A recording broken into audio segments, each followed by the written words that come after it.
ஆண்டவருக்கு மகிமை ஸ்தோத்திரம். இன்றைக்கு ஒரு வித்தியாசமான தலைப்பில் நாம் கர்த்தருடைய செய்தியை கேட்க போகிறோம். ஒரு சில நிமிஷங்கள் கர்த்தருக்கு சித்தமானால் நான் அதை கண்டினியூ பண்ண ஆண்டவர் உதவி செய்வாராக. எல்லாரும் 1 தீமோத்தேயு 1:19. இந்த நல்மன சாட்சியை சிலர் தள்ளிவிட்டு விசுவாசமாகிய கப்பலை சேதப்படுத்தினார்கள். ஹல்லேலூயா. இன்றைக்கு நாம் கவனிக்க போகிற செய்தியுடைய தலைப்பு விசுவாசமாகிய கப்பல். விசுவாசத்தை வேதத்தில் பலவிதமான அனுபவங்களுக்கு ஒப்பிடப்பட்டிருந்தாலும், ஆனால் இங்கே அப்போஸ்தலனாகிய பவுல் விசுவாசத்தை ஒரு கப்பலுக்கு அவர் பயன்படுத்துகிறார். ஆகவே இன்றைக்கு விசுவாசத்தை நாம் எந்த அனுபவத்திலிருந்து நாம் கவனிக்க போகிறோம்? எந்த அனுபவத்தில் கவனிக்க போகிறோம்? ஒரு கப்பலின் அனுபவத்துல நம்முடைய விசுவாசத்தை நாம் கவனிக்க போகிறோம். ஆகவே விசுவாசமாகிய கப்பல். இந்த விசுவாசமாகிய கப்பல் சேதப்படுத்தினார்கள் என்று எழுதப்பட்டிருக்கிறது. மேலே அப்போஸ்தலனாகிய பவுல் 18வது வசனத்திலிருந்து எழுதுகிறார். சொல்லுங்கள், வாசிங்க. குமாரனாகிய தீமோத்தேயுவே, உன்னை குறித்து முன் உண்டான தீர்க்க தரிசனங்களின் படியே நீ அவைகளை முன்னிட்டு நல்ல போராட்டம் பண்ணும்படி இந்த கட்டளையை உனக்கு ஒப்புவிக்கிறேன். நீ விசுவாசமும் நல்மன சாட்சியும் உடையவனாய் இரு. தீமோத்தேயுவே, இந்த விசுவாசமாகிய இந்த கப்பலை அநேக சேதப்படுத்தி விட்டார்கள். ஆனால் நீ இந்த விசுவாசமாகிய இந்த கப்பலை சேதப்படுத்தாதபடிக்கு காத்து கொள்ள வேண்டுமானால் நீ என்ன செய்யணும்னா, நல் மனசாட்சியை அவர்கள் தள்ளிவிட்டது போல நீ தள்ளிவிடாதே. அல்லேலூயா. நம்முடைய மனசாட்சி என்பது தேவன் ஆட்சி செய்கிற இடம். ஒரு கப்பலை அவன் எதை வைத்து திருப்புவான் என்று சொன்னால், சுக்கான் என்று ஸ்டேரிங் இருக்கு இல்லைங்களா, அதை வைத்துத்தான் அவன் அதை திருப்புவான். அதுபோல நம்முடைய வாழ்க்கையை, நம்முடைய ஆவிக்குரிய ஜீவியத்தை, நம்முடைய எதிர்காலத்தை கர்த்தர் எதை வைத்து திருப்பி நடத்துவார் என்றால், விசுவாசம் என்கிறதான ஆமென் அனுபவத்தை வைத்துத்தான் கர்த்தர் நடத்துவார். ஆண்டவருக்கு மகிமை ஸ்தோத்திரம் உண்டாவதாக. இங்கே அப்போஸ்தலனாகிய பவுல் தீமோத்தேயுவுக்கு எழுதுகிறார். தீமோத்தேயு ஒரு வாலிபன். அந்த வாலிபனுக்கு அவர் கொடுக்கிற அறிவுரை பாருங்கள். இந்த நல்மன சாட்சியை சிலர் என்ன செய்து விட்டார்கள்? தள்ளிவிட்டார்கள். சொல்லுங்க, என்ன செஞ்சாங்களாம்? தள்ளிவிட்டார். இந்த மனசாட்சிய, நல்ல மனசாட்சியை தள்ளி விட்டதுனால எது சேதாரம் ஆயிடுச்சுன்னா, அவங்க விசுவாசமாகிய கப்பல் சேதாரம் ஆயிடுச்சு. அப்படியானா இந்த கப்பல் ஒரு கரையில துவங்கி இது முழுகுவதற்காக அனுப்பப்படவில்லை. இதுக்கு ஒரு நீண்ட பிரயாணம் இருக்கிறது. இந்த பிரயாணம் அதுக்குன்னு ஒரு டெஸ்டினேஷன், அதுக்குன்னு ஒரு போய் சேரக்கூடிய ஒரு இடம் நியமிக்கப்பட்டிருந்தது. அதற்கென்று ஒரு கரை ஆயத்தமாக்கப்பட்டிருந்தது. அதை போய் அடையக்கூடாதபடிக்கு அது நடுக்கடலிலே சேதாரம் அடைந்ததுக்கு காரணம் என்னவென்றால், அது பிடித்து கொள்ள வேண்டியதை தள்ளிவிட்டு விட்டது. அல்லேலூயா. ஆண்டவருக்கு மகிமை உண்டாகட்டும். நாம் தள்ளிவிட வேண்டியதை பிடித்து கொண்டிருக்கிறோம், பிடித்து கொள்ள வேண்டியதை தள்ளிவிட்டு இருக்கிறோம். அதனால்தான் நம்முடைய விசுவாசமாகிய கப்பல் இன்றைக்கு சேதாரம் அடைந்திருக்கிறது. ஆண்டவருக்கு மகிமை ஸ்தோத்திரம் உண்டாவதாக. வேதம் முழுவதும் நீங்கள் இந்த விசுவாசமாகிய இந்த கப்பல் எங்கெல்லாம் சேதாரம் ஆனதோ அங்கெல்லாம் விசுவாச வாழ்க்கை பொருத்தி பார்க்க போகிறோம். முதலாவதாக, இந்த விசுவாசமாகிய கப்பல் சேதப்பட்டதுக்கான நிறைய காரணங்கள் இருந்தாலும் அந்த ஒரு காரணத்தை இன்னைக்கு உங்களுக்கு அழுத்தமாக சொல்ல ஆவியானவர் உதவி செய்வாராக. எல்லாரும் அப்போஸ்தலர் 27ஆம் அதிகாரத்துக்கு வாருங்கள்.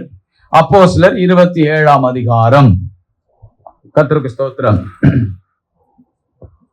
39, 40, 41 3 வசனங்களை நான் வாசிக்க போகிறோம். எல்லாரும் கவனிங்கள். அப்போஸ்தலர் 27 39 41 வசனங்களை வாசிப்பாங்க. பொழுது விடிந்த பின்பு இன்ன பூமி என்று அறியாதிருந்தார்கள். அப்பொழுது சமமான கரையுள்ள ஒரு துறைமுகம் அவர்களுக்கு தென்பட்டது. கூடுமானால் அதற்குள் கப்பலையோட்ட யோசனை இருந்து நங்கூரங்களை அறுத்து கடலிலே விட்டுவிட்டு சுகான்களுடைய கட்டுகளை தளரவிட்டு பெருங்காயை காற்று முகமாய் விரித்து கரைக்கு நீராய் ஓடி இருபுறமும் கடல் மோதிய ஒரு இடத்திலே கப்பலை தட்ட வைத்தார்கள். கடல் மோதிய ஒரு இடத்திலே கப்பலை தட்ட வைத்தார்கள். முன்னணியும் ஊன்றி அசையாமல் இருந்தது. முன்னணியும் ஊன்றி அசையாமல் இருந்தது. பின்னணியும் அலைகளுடைய பலத்தினால் உடைந்து போயிற்று. இங்கே ஒரு கப்பல் சேதாரமாயிருக்கிறதை பாருங்கள். இங்கே ஒரு விசுவாச கப்பல் சேதமடைந்திருக்கிறது. அநேகர் விசுவாச கப்பலை சேதப்படுத்தி விட்டார்கள். இந்த கப்பல் சேதமானதுக்கான காரணத்தை கண்டுபிடித்தால் நம்முடைய வாழ்க்கையாகிய விசுவாசமாகிய கப்பல் உடையாதபடிக்கு அதை பாதுகாப்பாய் கரையில கொண்டு போய் சேர்க்க கர்த்தர் நமக்கு கிருபை தருவார். அல்லேலூயா. இந்த கப்பல் பாருங்கள், இருபுறமும் கடல் மோதிய ஒரு இடத்துல கப்பலை தட்ட வைத்தார்கள். அருமையானவர்களே, இந்த கப்பலானது பலவிதமான அனுபவங்களை சந்தித்தது. அப்பொழுது கூட அது ஒரு பெரிய பாதிப்பை, பெரிய பயங்கரமான காரியங்கள் எல்லாம் சந்தித்தது. 4ஆம் வசனத்துல அது எதிர்காற்றை சந்தித்தது. 14வது வசனத்துல அது கடும் காற்றை சந்தித்தது. ஆமென். 18வது வசனத்துல அது ஒரு பெருங்காற்றை சந்தித்தது. இந்த எதிர்காற்று அதற்கு தடைகளை உண்டு பண்ணுவ. அடுத்த கரைக்கு அது போகக்கூடாது, அது லட்சியத்தை அடையக்கூடாது, அது நோக்கத்தை நிறைவேற்றக்கூடாது, அது நடுக்கடலிலே ஸ்தம்பித்து போய் அது முழுக வேண்டும் என்று எதிர்காற்று அதை தடுக்கிறது. நம்முடைய வாழ்க்கையில கூட சில எதிர்காற்றுகள் வந்து நம்மை தடை செய்தது உண்மைதான். ஆனாலும் கர்த்தர் அந்த எதிர்காற்றின் தடையிலிருந்து நம்மை விடுதலையாக்கி தடைகளை உடைக்கிறவர் முன்னாடி போய் ஆண்டவர் தடைகளை உடைத்து நம்மை அடுத்த சூழலுக்கு நம்மை கொண்டு போனது உண்மைதானே. அடுத்ததாக இந்த கப்பல் கவனிங்க, இது சேதாரப்படுவதற்கு காரணம் உண்டு. ஆனால் இத்தனை பிரச்சனைகள் வந்தும் சேதாரம் அடையாத கப்பல் ஏன் இங்க மாத்திரம் அது சேதம் அடைந்தது? பெரும் காற்று வந்ததுங்க, அதுல கூட அது சேதாரம் அடையல. கர்த்தருக்கு ஸ்தோத்திரம். எதிர்காற்று வந்தது, தடுத்தது. அது அடுத்த கரையில அதற்குரிய தேவ சித்தம் இருக்கிறது, தேவ நோக்கம் இருக்கிறது, ஒரு பெரிய ஒரு லக்கு இருக்கிறது. அதை நோக்கி அது போகக்கூடாதபடி தடுக்கப்பட்டது உண்மைதான். ஆனாலும் ஆண்டவர் அந்த எதிர்காற்றிலிருந்து விடுதலையாக்கி இன்னொரு புதிய அனுபவத்துக்குள்ள கொண்டு போகிறார். அந்த புதிய அனுபவம் என்னவென்றால் 14வது வசனம் சொல்லுகிறது, கொஞ்ச நேரத்துக்குள்ள யூரோ கிலிதோன் என்னும் கடுங்காற்று அதில் மோதிற்று. கர்த்தருக்கு ஸ்தோத்திரம். கவனிங்க, எதிர்காற்று வந்து தடுத்த போதிலும் கப்பல் உடையல. கப்பல் உடைஞ்சுதா? உடையல. யூரோ கிலிதோன் என்கிற கடும் காற்று கப்பல் மேல மோதியது. அப்ப கூட கப்பல் என்ன ஆகல? உடையல. பிரதர், சிஸ்டர், எத்தனையோ பிரச்சனை வந்தது, அதுல எல்லாம் உடையாத கிறிஸ்தவ ஜீவியம், அதுல எல்லாம் உடையாத ஆவிக்குரிய வாழ்க்கை. ஏன் சில சிறு காரியத்துல கரை வந்து விட்டோம், தொட போகிறோம், அடைய போகிறோம் என்கிற நம்பிக்கையோடு கூட நெருங்கின போது ஏன் உடைந்து போனோம்? கைக்கு எட்டன தூரத்தில் இருக்கிறது கரை. ஆண்டவருக்கு ஸ்தோத்திரம். இருபுறமும் கடல் மோதிய ஒரு இடம். நமக்கு பாதுகாப்பு வந்து விட்டது என்று நினைத்த இடத்துல ஒரு பெரிய உடைவு. இந்த கடுங்காற்று அடித்த உடனே 15வது வசனம் சொல்லுகிறது, கப்பல் அதில் என்ன ஆகிவிட்டதாம்? எத்தனையோ பிரச்சனையில் அகப்பட்டோம், எத்தனையோ போராட்டத்தில் அகப்பட்டோம், எத்தனையோ தேவையற்ற சூழலில் நாம் அகப்பட்டு கொண்டது உண்மைதான். வெளியே வர முடியல, சிக்கி கொண்டோம். ஆனால் கர்த்தர் உன் நம்பிக்கையா இருந்து உன் கால் சிக்காதபடி கர்த்தர் காத்தார். அல்லேலூயா. ஆபிரகாமுடைய குமாரனாக ஈசாக்கு சிக்க வேண்டிய பலிபீடத்துல ஆண்டவர் அவனுக்காக ஒரு பலி மிருகத்தை புதரில் கர்த்தர் சிக்க பண்ணினது உண்மைதான். நாம் சிக்க வேண்டிய இடத்துல கர்த்தர் யாரோ ஒருவரை சிக்க பண்ணி ஆண்டவர் நம்மை காப்பாற்றுவது உண்மை அல்லவா? இந்த கப்பல் பத்திரமாய் வந்தது, பெரிய எதிர்காற்றையும் சந்தித்தது, அப்பொழுது கூட உடையவில்லை. பெரிய கடும் காற்று சந்தித்தது, ஆனால் அதில் அகப்பட்டு கொண்டது. காற்றின் போக்கிலேயே அது போகிறது. அந்த வசனத்தினுடைய கடைசி பகுதியை பாருங்களேன். காற்றின் கப்பல் அதில் அகப்பட்டு கொண்டு காற்றுக்கு எதிர்த்து போக கூடாதபடியினால் பலன் இல்ல. காற்றை எதிர்த்து நிற்க என்ன இல்ல? பலன் இல்ல, அபிஷேகம் இல்ல, கிருபை இல்ல. கர்த்தருக்கு ஸ்தோத்திரம். நல்ல ஒரு ஆவிக்குரிய விசுவாச, ஆரோக்கிய விசுவாசம் இல்ல. அதனால எப்படி போத ஆவிக்குரிய ஜீவியம், எப்படி கர்த்தர் நடத்துறாரோ, எப்படி விடுறாரோ, இருந்தா இருக்கிறோம், வாழ்ந்தா வாழ்கிறோம், சத்தா சாகிறோம், என்னமோ வச்சிருந்தா வச்சிருக்கிறோம். காற்றில் போகலே போது. அல்லேலூயா. இப்படிப்பட்ட அனுபவத்துல கூட இந்த கப்பல் உடையல. இப்படிப்பட்ட அனுபவத்துக்குள்ள நாம் கடந்து போயிருந்தாலும் நம்முடைய வாழ்க்கை உடையல. ஆனால் கரை வந்து கப்பல் உடைந்தது. கர்த்தருக்கு ஸ்தோத்திரம். மூன்றாவது ஒரு அனுபவத்தை இது சந்தித்தது, அப்பொழுது கூட உடையல. 18, 19 வாசிங்க பார்க்கலாம். மேலும் பெருங்காற்று மழையில் நாங்கள் மிகவும் அடிபட்டபடியினால் மறுநாளில் சில சறுக்குகளை கடலில் எறிந்தார்கள். பெரிய ஒரு அடி வந்தது. பெருங்காற்றுல ஒரு பெரிய அடி, எதிர்காற்றுல தடை, கடும் காற்றுல அகப்பட்டு கொண்டோம். பெருங்காற்றுல பெரிய நஷ்டம், இழப்பு, அடி. கைகளினாலேயே எல்லாவற்றையும் எரிகிறோம். எந்த கை சம்பாதித்ததோ, எந்த கை உருவாக்கினதோ, எந்த கை அணைத்ததோ, எந்த கை உயர்ந்ததோ, எந்த கை மேன்மையானவர்களை செய்ததோ, எந்த கை லட்சியங்களை சாதித்ததோ, அதே கையினால இப்பொழுது நஷ்டங்கள் ஏற்படுகிறது. ஆனால் அப்பொழுது கூட எது உடையல? கப்பல் உடையல. ஆனா கரைக்கு வந்து கப்பல் உடைந்தது. அல்லேலூயா. 20ஆம் வசனத்தை பாருங்க. அநேக நாளாய் சூரியனாவது நட்சத்திரங்களாவது காணப்படாமல் மிகுந்த பெருங்காற்று மழையும் அடித்துக் கொண்டிருந்தபடியினால் இனி தப்பி பிழைப்போம் என்னும் நம்பிக்கை முழுமையும் அற்று போயிற்று. யாருமே உயிரோடவே இருக்க போறதில்ல. குடும்பமா அப்படியே 276 பேரும் கப்பலோடு சாக போறோம். இனி நமக்கு நம்பிக்கை இல்லை, கரையை சந்திக்க மாட்டோம், இனி நமக்கு பிழைக்க வழியே இல்லை என்கிற லாஸ்ட் தருணம் வந்தது. அப்ப கூட அவங்க உடையல, கப்பல உடையலங்க. அல்லேலூயா. ஆனா கரைக்கு வந்த போது கைக்கு எட்டின தூரத்துல பார்த்துட்டோம் வாக்கு தத்தத்தை, கரையை பார்த்துட்டோம், கால் வைக்க போறோம். ஆனா இன்னும் கொஞ்ச நேரத்துல சுதந்திரிக்க போகிறோம். ஆனா கப்பல் உடைஞ்சு போச்சு. ஆனா ஜீவியம் உடைஞ்சு போச்சு, பரிசுத்தம் உடைஞ்சு போச்சு, விசுவாசம் உடைஞ்சு போச்சு, வாக்கு தத்தத்தின் மேல் நம்பிக்கை உடைஞ்சு போச்சு. ஹல்லேலூயா. தேவன் தந்த தரிசனம் உடைஞ்சு போச்சு. இந்த வசனத்தை மறுபடியும் பாருங்கள். அநேக நாளாய் 39 வாசிங்க. பொழுது விடிந்த பின்பு, பொழுது விடிஞ்சு போச்சுங்க. அப்ப இது வரைக்கும் அவங்க எதுலதான் இருந்திருக்கிறாங்க? இருளுக்குள்ளதான் இருந்திருக்கிறாங்க. அந்த இருளு கூட அவங்க கப்பலை உடைக்கலங்க. கப்பல் சுற்றிலும் 14 நாட்களா சூரியனை பார்க்கல, நட்சத்திரங்களை பார்க்கல, வெளிச்சமே இல்ல, 2 வாரம் வெளிச்சமே இல்ல. அத்தனை இருளுக்குள்ள எங்கேயும் போய் மோதிக்கல, அத்தனை இருளுக்குள்ள எங்கேயும் போய் கமிழ்ந்து கொள்ளல, அத்தனை இருளுக்குள்ள ஒருவர் கமிழ்ந்து கொள்ளல, சாய்ந்து விழல. கப்பல் சேஃபா தான் இருந்துச்சு. நம்ம வாழ்க்கையில இத்தனை அனுபவங்கள் வந்தோம், நம்ம ஜீவியம் உடையலங்க. ஆனா எப்ப நம்ம வாழ்க்கை உடைஞ்சது தெரியுமா? எப்ப நம்முடைய ஜீவியம் உடைஞ்சது தெரியுமா? நம்ம விசுவாச கப்பல் எப்ப உடைஞ்சது தெரியுமா? அந்த வசனத்தை பாருங்கள். 40வது வசனம் வாசிங்க. நங்கூரங்களை அறுத்து கடலிலே விட்டுவிட்டு. கர்த்தருக்கு ஸ்தோத்திரம் உண்டாகட்டும். நங்கூரங்கள் என்பது கர்த்தருக்கு ஸ்தோத்திரம். ஹல்லேலூயா.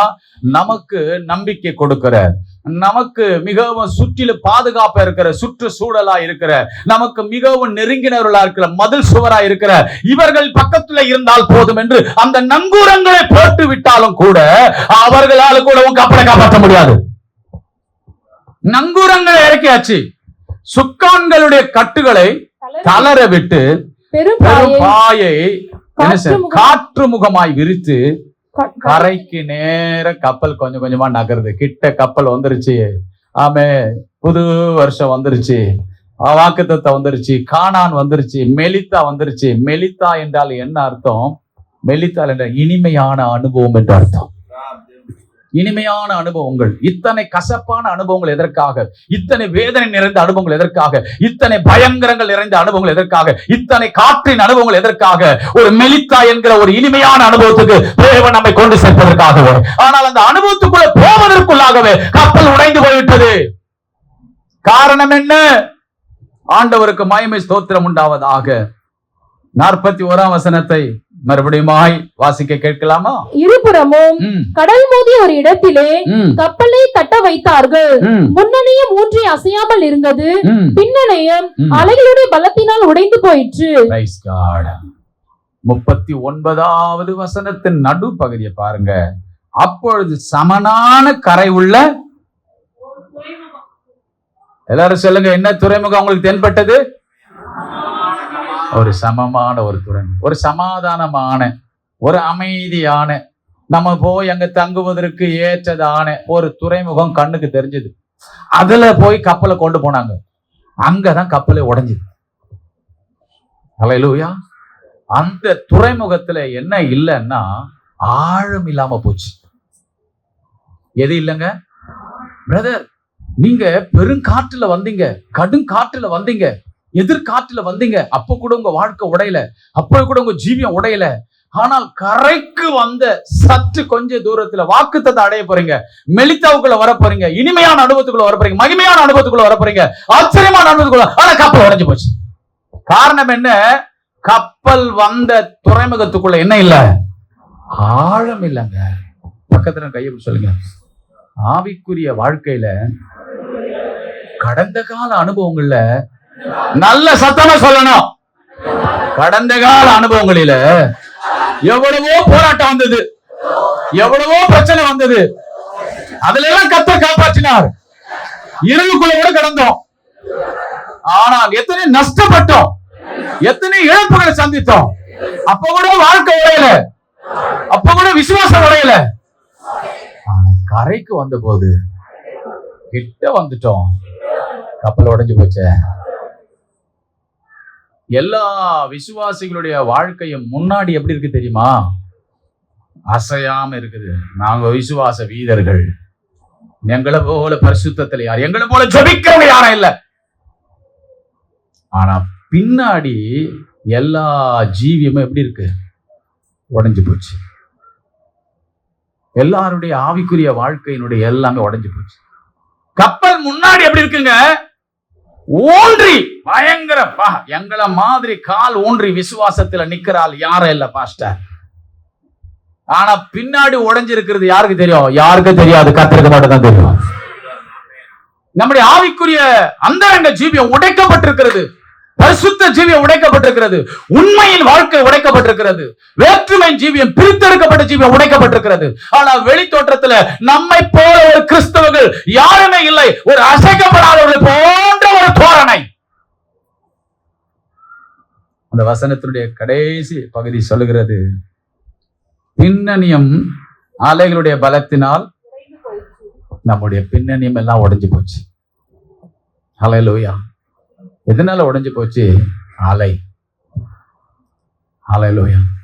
இத்தனை பெருங்காற்றும் கடுங்காற்றும் ஆமென் எதிர்காற்றும் வந்தபோது நீங்களும் நானும் எங்க இருந்தோம் தெரியுமா? ஆழத்துல இருந்தோம். அதனால நம்ம பாதிக்கல. ஹல்லேலூயா. ஆழத்துல இருந்தோம். அந்த கப்பல் ஆழத்துல இருந்தது, அதனால அதுக்கு பாதிப்பு இல்லை. ஆனால் எப்பொழுது அது ஆழம் இல்லாத இடத்துல அது நிறுத்தப்பட்டதோ அப்பொழுது அது உடைந்து போனது. ஆண்டவருக்கு மகிமையுண்டாகட்டும். நம்முடைய ஆவிக்குரிய வாழ்க்கையில, குடும்ப வாழ்க்கையில, தனிப்பட்ட ஜீவியத்துல நாம என்னைக்கு உடைக்கப்பட்டோம் தெரியுமா? ஆமென்.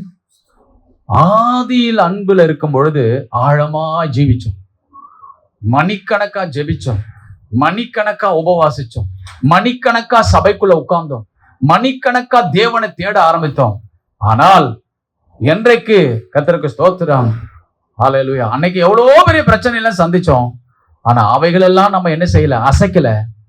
ஏன்னா நம்ம ஆழத்துல இருந்தோம். இன்னைக்கு கரைக்கு வந்து கை கட்டி மெலித்தாவுக்குள்ள கால வைக்க போறோம், இனிமையான அனுபவத்துக்குள்ள கால வைக்க போறோம், தேனை போன்ற சந்தோஷமான மகிழ்ச்சியான சம்பவத்துக்குள்ள கால வைக்க போறோம். ஆனால் அதற்குள்ளாக விசுவாசம் உடைஞ்சு போச்சு.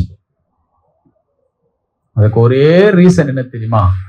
ஆழமான ஆவிக்குரிய அனுபவங்கள் இல்லாத விசுவாச கப்பல் உடைந்து போய்விடும்.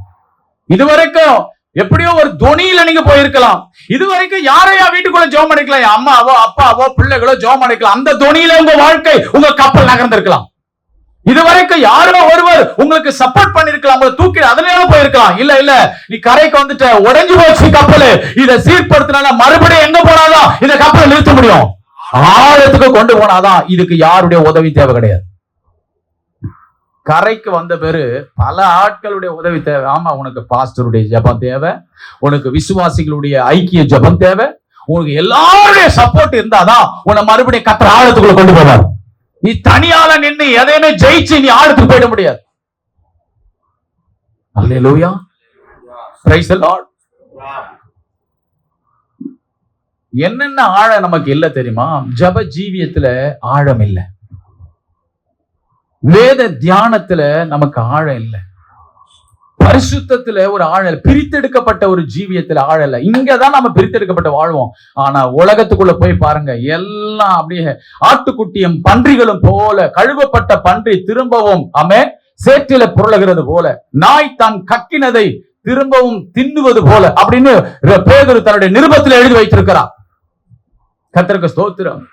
ஆமென். ஆட்டுக்குட்டி ஆட்டுக்குட்டியோடு கூட இருக்க வேண்டும். Price God. ஹல்லேலூயா. ஆட்டுக்குட்டியோட பன்றி குட்டி சேத்துல இருந்து வெளியே வந்துடணும். ஆனால் ஆட்டுக்குட்டி ஆனது பன்றிக்குட்டி இருக்கிற சேத்துக்குள்ள போயிடக்கூடாது. எத்தனை பேர் ஆமென் சொல்றீங்க? எங்க நம்ம எல்லாரும் ஆட்டுக்குட்டிங்க. நம்ம ஜீவியத்தை பார்த்து, நம்முடைய வாழ்க்கையை பார்த்து, விசுவாசத்தை பார்த்து, பன்றிகள் இருக்கிறது. அந்த பன்றிகள் நம்மளை பார்த்து பின்தொடர, விசுவாசத்துல நம்மை பார்த்து ஃபாலோ பண்ண விரும்பினா உண்மையாவே அது வரவேற்கத்தக்கது. ஆனால் அங்க போன உடனே அவங்கள சேற்றில புரளுகிறது போல நானும் புரள வேண்டும், நானும் அதை உடுத்த வேண்டும், நானும் அதை அனுபவிக்க வேண்டும், நானும் அதற்குள்ள இருக்க வேண்டும், எனக்கும் அது தேவை என்றால், இப்ப பன்றிகள் விரும்புவதை நாமே விரும்பணும், தேவன் விரும்புவதை நாம விரும்பணும். அல்லேலூயா. இன்னைக்கு சபைக்குள்ள எது இல்லைன்னா ஆழமான கிறிஸ்தவ ஜீவியம் இல்லை. அதனாலதான் அப்பப்போ இடையில நம்ம என்ன ஆழத்துக்கு போயிட்டு நினைச்சிட்டு கரைக்கு என்ன பண்ணுங்க, இருபுறமும் கடல் மோதிய இடத்துல அது தட்டப்பட்டுடுச்சு. அப்பப்போ கப்பல் சறுக்குது, அப்பப்போ கப்பல் ஆடுது. ஏன்னா என்ன இல்லைங்க, கப்பலுக்கு அடியில ஆழம் இல்லைங்க, ஆழம் இல்லைங்க. ஆழம் இருக்கிற இடத்துல அலைகள் இருக்காது. ஆமென். நீங்கள் இந்த கீழ் ஃப்ளோர்ல ஒரு 2-3 ஃப்ளோர்ல இருக்கும்போது அபார்ட்மெண்ட்ல பேசுற சத்தெல்லாம் கேட்கும். நீங்க அப்படியே அபார்ட்மெண்ட்ல அப்படியே உயரமா போயிட்டே இருங்க, கீழே இருக்கிற சத்தம் மேல யாருக்கும். அப்போ நீங்க ஆவிக்குரிய அனுபவத்துல உயர உங்கள் வாழ்க்கையில உங்க சத்தம் கேட்காதுங்க, தேவ சத்தம் தாங்க உங்க காதுல கேட்கும். அல்லேலூயா. உலகத்தாருடைய சத்தத்துக்கு செவி கொடுக்க மாட்டோம், நம்முடைய சத்தத்துக்கு முக்கியத்துவம் கொடுக்க மாட்டோம், தேவ சத்தத்துக்கு தான் முக்கியத்துவம் கொடுப்போம். இது உலகத்தானுக்கே இந்த அனுபவம் இருக்குது. அப்ப ஆவிக்குரிய வாழ்க்கையில இந்த கப்பல், இந்த விசுவாச கப்பல் உடைந்ததுக்கான நிறைய காரணங்கள் உண்டு. அதுல ஒன்று, அது ஆழத்தை நாடவில்லை. ஆழத்தை நாடவில்லை. இந்த ஆழம் நம்முடைய வாழ்க்கையில இருக்குமே ஆனால், ஒவ்வொன்றாக இந்த ஆழமான ஆவிக்குரிய அனுபவம் இருந்தா, இந்த கப்பல் உடைந்திருக்கிறது போல நாமும் நம்முடைய குடும்பமும் நம்முடைய ஜீவியமும் உடையாதபடி கர்த்தர் காப்பாற்ற வல்லவராய் இருக்கிறார்.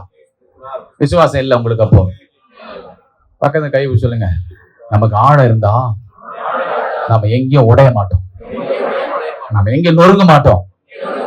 ஹல்லேலூயா. அங்க அலைகள் நம்மள அசைக்காது. சொல்லுங்க, ஆழத்துல எவ்வளவு ஆழம் வந்தாலும் உன்னை அசைக்காது. ஏன்னா நீ ஆழத்துல இருக்கிற. கரையில மாட்டிக்கிட்ட ஆழம் இல்லாத ஒரு ஜீவியம் செய்வீங்கன்னா, சாதாரண அலை கூட உன் பின்னணியத்தை உடைச்சிடும். உனக்கு எத்தனை பின்னணி இருக்குதோ, யாரெல்லாம் உனக்கு பின்னணியமா இருக்கிறார்களோ, யாரெல்லாம் உனக்கு சப்போர்ட்டியா இருக்கிறாரோ, அவங்க எல்லாரையும் உடைக்கப்பட்டு போய்விடும். அல்லேலூயா. கர்த்தருடைய நாமத்துக்கு மகிமை ஸ்தோத்திரம் உண்டாகட்டும். ஒரு நிமிஷம் எல்லாரும் கண்ண மூடி ஜெபிங்க. அப்பா, இந்த வருஷத்தின் கடைசியில வந்திருக்கிறோம். இந்த 1 மாதம் தான் எங்களுக்கு இருக்கு புதிய ஆண்டுக்குள்ள. இன்னைக்கு எங்களை அர்ப்பணிக்கிறோம் ஆண்டவரே. இதுவரைக்கும் நாங்கள் இந்த சபைக்கு நாங்கள் இதுவரைக்கும் ரட்சிக்கப்பட்டு நாங்கள் சத்தியத்தை கேட்டு இன்னும் ஆழமான ஆவிக்குரிய அனுபவத்துல வரலன்னா எங்களை கிருபையா மன்னிச்சிருங்க. ஜெபம் பண்ணுங்க பார்க்கலாம். எல்லாரும் ஒரு நிமிஷம் ஜெபம் பண்ணுங்க ப்ளீஸ். எல்லாரும் வாயை திறந்து ஒரு ஆழமான அனுபவம். ஒரு சின்ன பிரச்சனை கூட தாங்க முடியல, உடைக்கப்பட்டுறோம். ஒரு சின்ன ஒரு மனஸ்தாபத்தை கூட தாங்க முடியல, உடைக்கப்பட்டுறோம். எங்க கப்பல் ஆழமான இடத்துல இல்லப்பா, ஆழமான ஜீவியம் செய்யலப்பா, உடனுக்குடனே வாக்குவாதம் பண்றப்பா, எங்களை மன்னிச்சிருங்கப்பா, பொறுத்து கொள்ள முடியலப்பா, சகித்து கொள்ள முடியலப்பா, ஆழமான அனுபவத்தை எங்களுக்கு தாங்கப்பா. எல்லாரும் கண்களை திறந்து பாருங்க.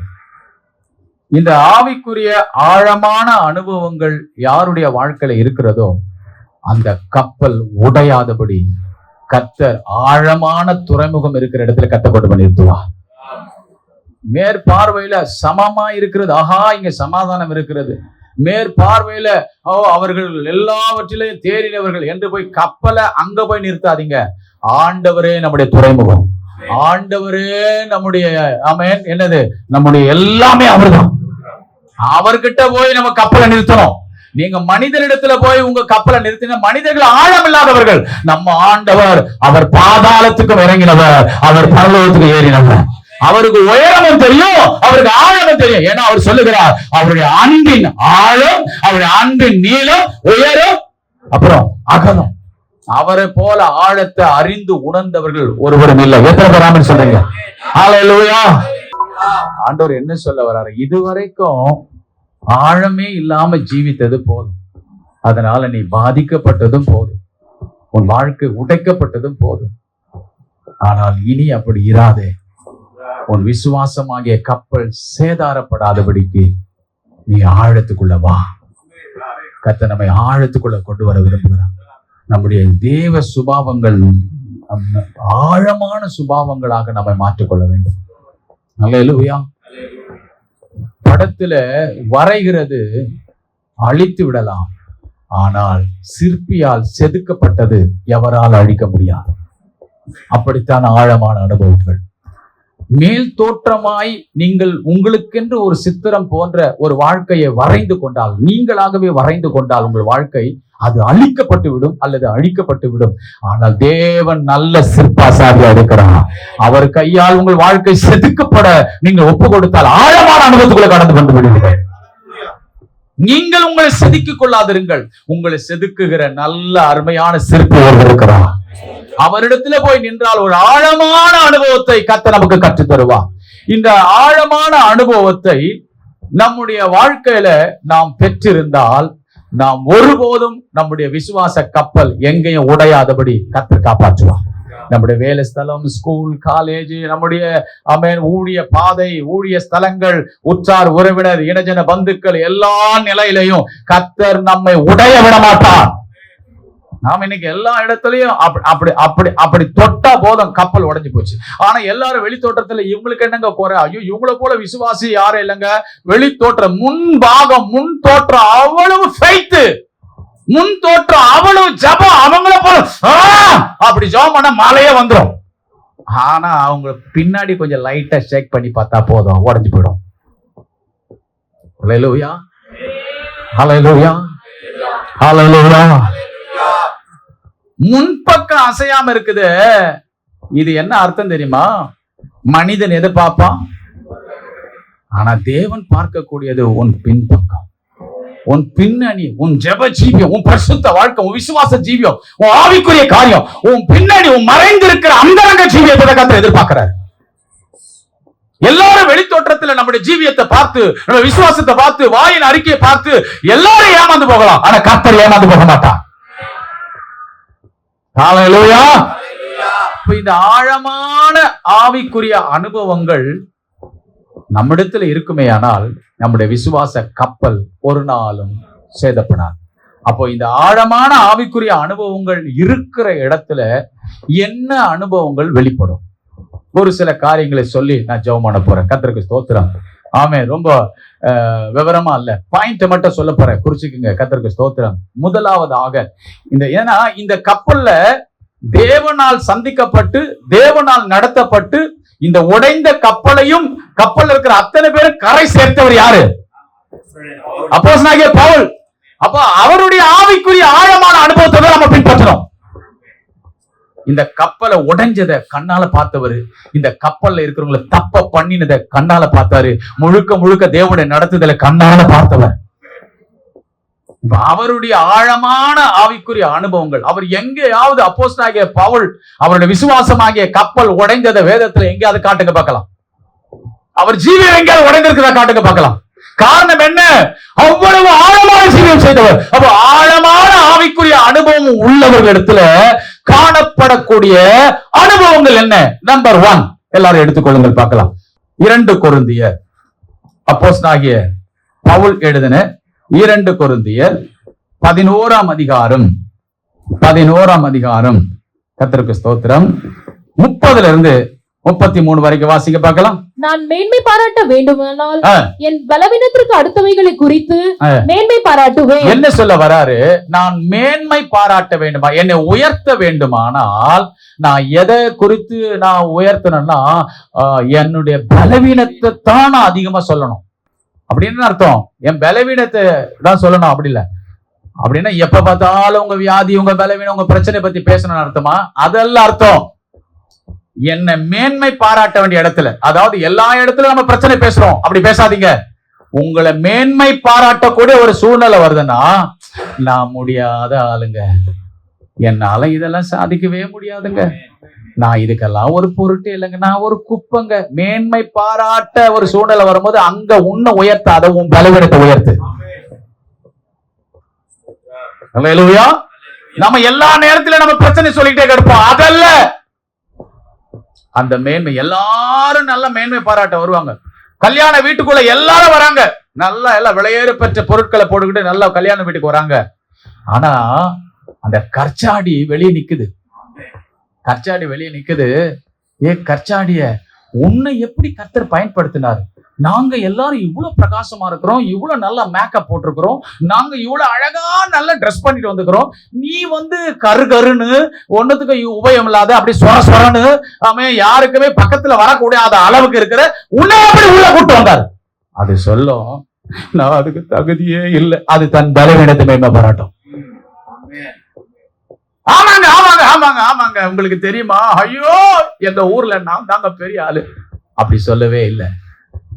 அது சொல்ல, ஆமாங்க யாருக்கும் பிரயோஜனம் இல்லைங்க, நான் யாருமே என்ன சட்டப்படலைங்க, யார் கண்ணுல நான் படலைங்க, ஆனா என் ஆண்டவருடைய இறக்கம், ஆண்டவருடைய கிருபை என் மேல இறக்கப்பட்டாருங்க, வெளியே கிடந்த என்ன உள்ள கூட்டிட்டு வந்தாருங்க. இப்படி உங்க பலவீனத்தை நீங்க மேன்மை பாராட்டணுமே தவிர,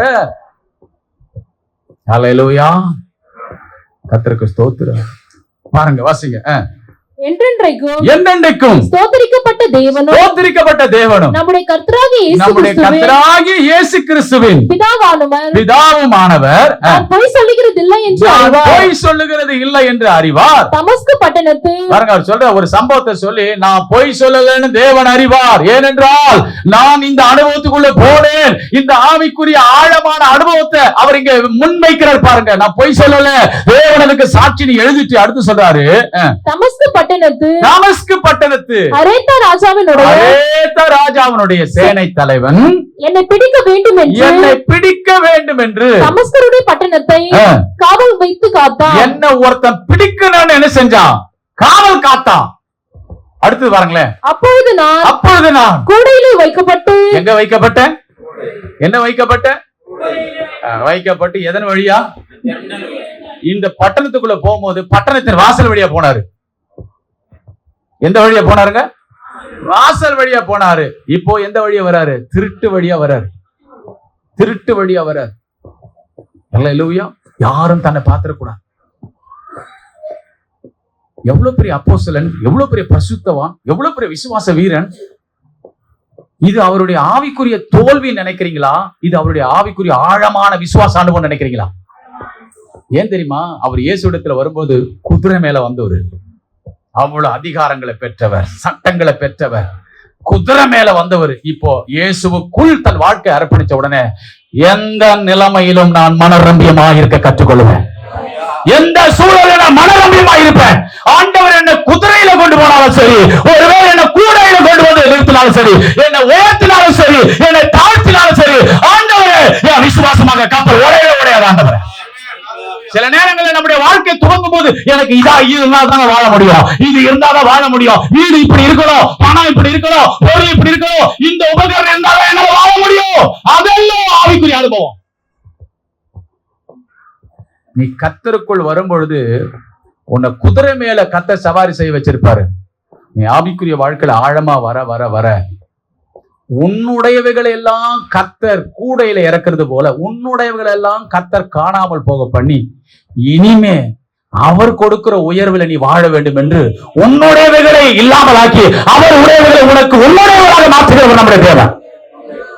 நீ உன்னுடையவைகளை வாழாத என்னுடையவைகளை வைத்து இந்த உலகத்தில் வாழ. அதுதான் ஆவிக்குரிய அனுபவம்.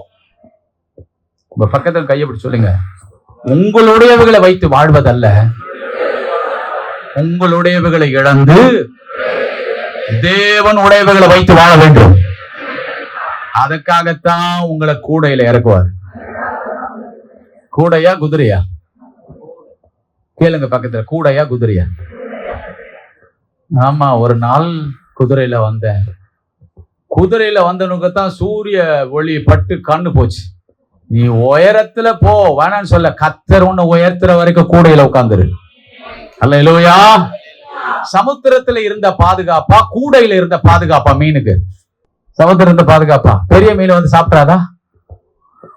அல்லேலூயா. கர்த்தருக்கு ஸ்தோத்திரம். நல்லா கவனிங்க அருமையானவர்களே. ஒரு குளத்துல இருந்த பாதுகாப்பா இல்ல சமுத்திரத்துல இருந்த பாதுகாப்பா? எங்கேயும் பாதுகாப்பு தான் பாஸ்டர்.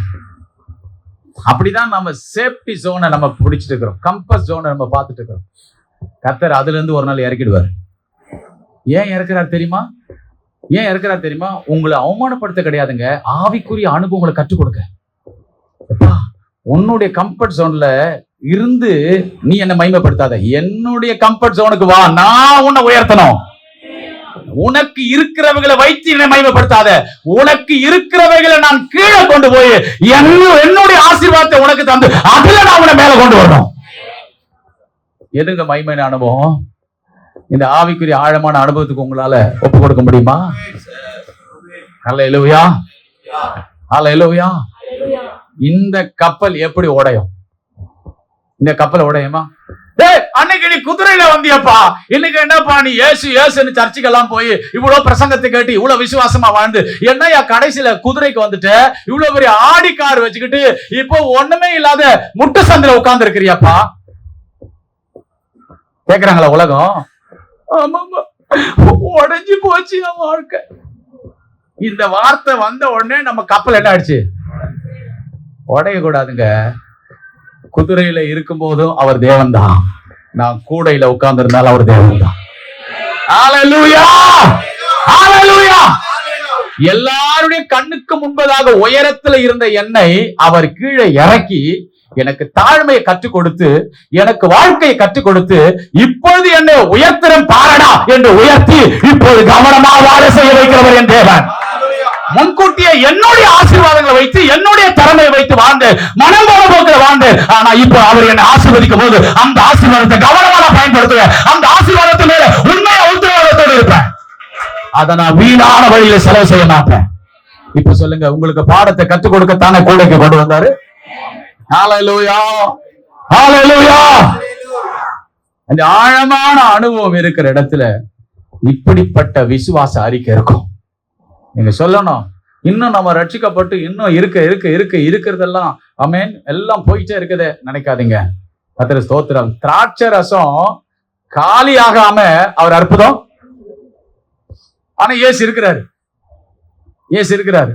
ஆனா வார்த்தை சொல்லுது, என்ன சொல்லுது? திராட்சை ரசம் காலியாச்சா குறைவுபட்டுதா? அப்ப இன்னும் கொஞ்சம் இருக்குப்பா, அது காலி ஆகுற வரைக்கும் நான் உன்னை உயர்த்த முடியாது. இன்னும் உங்ககிட்ட மாம்சம் இருக்குது, இன்னும் கொஞ்சம் உங்ககிட்ட பெருமை இருக்குது, இன்னும் உங்ககிட்ட தலகணம் இருக்குது. அதை எல்லாம் ஆண்டவர் எல்லாம் டோட்டலா எம்டியானதா நான் உன் பாத்திரத்தை நிரப்ப வேண்டும். ஹல்லேலூயா. உலகத்தால் பார்க்கிற அளவுக்கு உன்னை குதிரையிலிருந்து நான் கீழே கொண்டு வந்தது உண்மைதான். ஆனா இதே கூடையில தான் என் அப்போஸ்தலர்களை 12 பேரை நான் ஆசீர்வதித்தேன். 12 கூடை நிறைய அப்பமும் மீனும் கொடுத்து கர்த்தரோட போஷித்தார் அல்லவா? ஹல்லேலூயா. கூடை என்பது எதை குறிக்கிறது? குதிரை என்பது நம்முடைய மேன்மை குறிக்கிறது. கூடை என்பது நம்முடைய வருமானத்தை குறிக்கிறது, நம்முடைய கையிட்டு செய்கிற தொழிலை குறிக்கிறது. கர்த்தருக்கு ஸ்தோத்திரம். உனக்கு இதுவரைக்கும் ஊதாரித்தனமா குதிரையில சுத்தி இருந்த உனக்கு ஒரு கையிட்டு செய்கிற ஒரு வேலையை, ஒரு வருமானத்தை உட்கார வைக்கிறார்னா அது ஆசீர்வாதமான அனுபவம் அல்லவா? குதிரை மேலேயே ரவுண்ட் அடிச்சிருந்தாரு, குதிரை மேலேயே சுத்திட்டு இருந்தாரு. குதிரை மேல இருக்கிற ஆள கூடையில உட்கார வச்சது காரணம் தெரியுமா? உன் குடும்பத்துக்கு இந்த கூடை தேவைப்பா, உன் குடும்பத்துக்கு இந்த வேலை தேவை.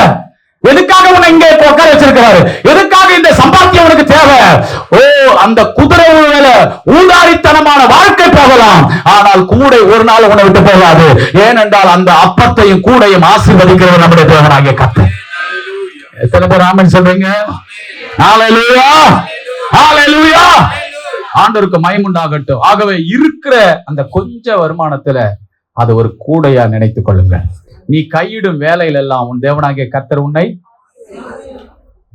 வேலையில எது வைக்கணும்? கைய வைக்கணும் அல்லது செயல்படணும். கர்த்தர் கைய வச்சாதான் கர்த்தர் ஆசீர்வதிப்பார். வேலையில இருந்து ஆசீர்வதிக்க மாட்டாரு. வேலையில் இருந்தால் உன்னை ஆசீர்வதிப்பேன்னு சொல்லல. நீ கையிடும் பக்கத்துல பா சொல்லுங்க. அது எந்த ஊழியமா இருக்கட்டும், அது எந்த வேலையா இருக்கட்டும், அது எந்த பிசினஸா இருக்கட்டும், நீ கையிடாமல், நீ தலையிடாமல், நீ உன் சரீரத்தை உட்படுத்தாமல், நீ உழைக்காமல், சுருக்கமா சொன்னா நீ உழைக்காமல் உன் வருமானத்தை கர்த்தர் ஆசீர்வதிக்க மாட்டார். அல்லேலூயா. சோம்பேறி கர்த்தர் ஆசீர்வதிக்க மாட்டார். கர்த்தருக்கு ஸ்தோத்திரம். அல்லேலூயா. என்ன கர்த்தர் உயர்வுல இருந்து கீழே இறக்கிட்டாரு. நான் எதுக்கு ஜெபிக்கணும், நான் எதுக்கு பைபிள் வாசிக்கணும், நான் எதுக்கு நான் இதெல்லாம் செய்யணும் அப்படின்னு சொல்லி பவுல் விட்டுறல. அது சொல்றாரு, நான் பொய் சொல்றது கிடையாது, நான் கூடையில வைக்கப்பட்டிருந்தேன். அல்லேலூயா. உங்களை ஆண்டவர் எந்த நிலைமையில வைத்திருந்தாலும் நீங்கள் மனரம்பியமா இருப்பீங்களா? அதுதான் ஆவிக்குரிய ஆழமான அனுபவம். இன்னைக்கு கோபுரத்தில் இருக்கலாங்க, ஆனால் ஒரு நாள் நம்முடைய விசுவாச வாழ்க்கையை சோதித்து பார்ப்பதற்கு கர்த்தர் நம்ம கூடாரத்துல கொண்டு வருவார். வேறு எந்த நிலைமையில எங்களை வைத்திருந்தாலும் ஆண்டவரே, நான் உண்மை விட்டு போவேன், இதெல்லாம் எங்களை விட்டு போகும். நான் உலகத்துல வந்த போது ஒன்றும் கொண்டு வந்ததில்லை, ஒன்றும் கொண்டு போக போறதில்லை, ஆனா உண்மை மாத்திரமே நான் கொண்டு போவேன் ஆண்டவரே. பிலிப்பியர் 4ஆம் அதிகாரம் எல்லாரும் எடுத்துக்கொள்ளுங்க. பிலிப்பியர் 4ஆம் அதிகாரம் கடை ஒரு வசனத்தை நான் வாசிக்க விரும்புகிறேன். 11-12 பாருங்கள். என் குறைச்சலினால் நான் இப்படி சொல்லுகிறது இல்லை, ஏனெனில் நான் எந்த நிலைமையில் இருந்தாலும் மனரம்பியமாய் இருக்க கற்றுக்கொண்டேன். ஒரு ஆழமான அனுபவம் பாருங்க. ஹல்லேலூயா. கர்த்தர் ஸ்தோத்திரம். நிறைய பிள்ளைகளுக்கு எங்க அப்பா அம்மா பெரிய வசதி வாய்ப்பு இல்லாம போயிட்டாங்களே, பெரிய பணக்காரரா இல்லாம போயிட்டாங்களே, கோடீஸ்வரர் இல்லாம போயிட்டாங்களே. அல்லேலூயா. இந்த வார்த்தையை இயேசுதான் நியாயமா, பிதாவே என்ன போயும் ஒரு சாதாரண கார்பெண்டர் வீட்டுல என்ன போட்டீங்க, நான் ஒரு பெரிய பரலோக அரண்மனையில வந்தால் இல்ல, என்ன போய் இப்படிப்பட்ட ஒரு குடும்பத்துல போட்டீங்களே. கர்த்தருக்கு ஸ்தோத்திரம். என்ன ஆண்டவரே அப்படின்னு இயேசுதான் கேட்டிருக்கணும் நியாயமா. கர்த்தருக்கு ஸ்தோத்திரம். அவ்வளவு பெரிய பரலோக அரண்மனையில இருந்து இந்த பூமியில ஒரு சாதாரண நல்ல வீடா இருந்தா கூட பரவாயில்ல, மாட்டு கொட்டையில யூரின் ஸ்மெல், சாணம் ஸ்மெல், அந்த இடத்துல பறக்க வச்சார். அவர் ஏற்றுக்கொண்டாரு. அந்த ஆழமான அனுபவத்தை பாருங்க, ஏற்றுக்கொண்டாரு. கர்த்தருக்கு மகிமை ஸ்தோத்திரம் உண்டாவதாக. அல்லேலூயா.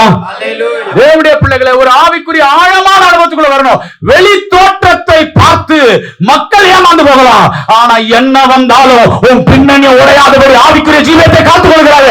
அதுதான் ஆவிக்குரிய ஆழமான அனுபவம். ஒரு சிலருக்கு வேலையில பிரச்சனை வந்துருச்சுன்னா போதும், சண்டே சர்ச்சுக்கு வர மாட்டான்.